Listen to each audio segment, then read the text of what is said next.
உலகத்திலே எக்ஸ்பென்சிவான ஸ்டாக் ஆரம்பிச்சது ஷெட்ல ஒரு பலூன் செய்யற இடத்துல இருந்து.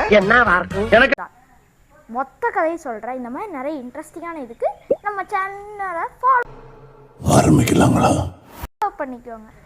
சும்மா 1946 கேஎம் மாமன் மாப்பிள்ளை அப்படிங்கிற ஒருத்தர் வந்து மெட்ராஸில் ஒரு பலூன் மேனுஃபேக்சர் யூனிட் ஆரம்பிக்கிறார், அதாவது டாய் பலூனுக்காக.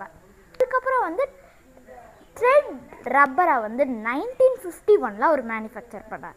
அதுக்கப்புறம் 1961 அவங்க டயர் மேனுஃபேக்சருக்கு வராங்க. எந்த கம்பெனின்னு தெரிஞ்சதுன்னா கமெண்ட்டில் சொல்லுங்கள். அதுக்கப்புறம் அவங்க பார்த்தீங்கன்னா 6 வருஷம் விடாமல் உழைச்சி, அதாவது 1967 அவங்க எக்ஸ்பேன்ஷனை ஸ்டார்ட் பண்ணாங்க. அவங்க கம்பெனி பயங்கரமாக வளர்ந்துச்சு. 1977 அவங்க டெக்னிக்கலி கொலாபரேஷன் வச்சுருந்தாங்க.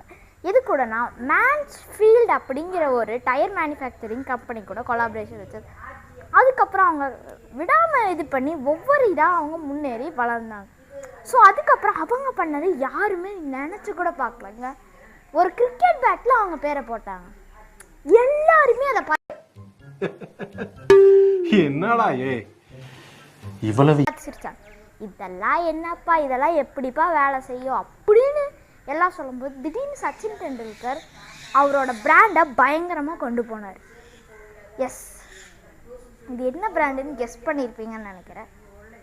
அதுதான் எம்ஆர்எஃப். இப்போ இவ்வளோ பெரிய இது மொத்தமாக உலகத்தில் மல்டிநேஷ்னல் கார்பரேஷனாக இருக்குது. 8 மேனுஃபேக்சரிங் யூனிட்ஸ் இருக்குது. ஸோ இந்த மாதிரி இவ்வளோ பெரிய பிராண்ட் வளர்ந்ததுக்கு காரணம் என்ன? அவங்க பண்ண ஹார்ட் ஒர்க். ஸோ அப்படி தான் அவங்க வந்தாங்க. உலகம் பூரா இருக்காங்க. குளோபல் மோட்டர் ஸ்போர்ட்ஸில் பாதி இடம் அவங்களுக்கு தான். ஸோ அவங்க பண்ண ஒவ்வொரு மூவும் அவங்க ஹார்ட் ஒர்க்.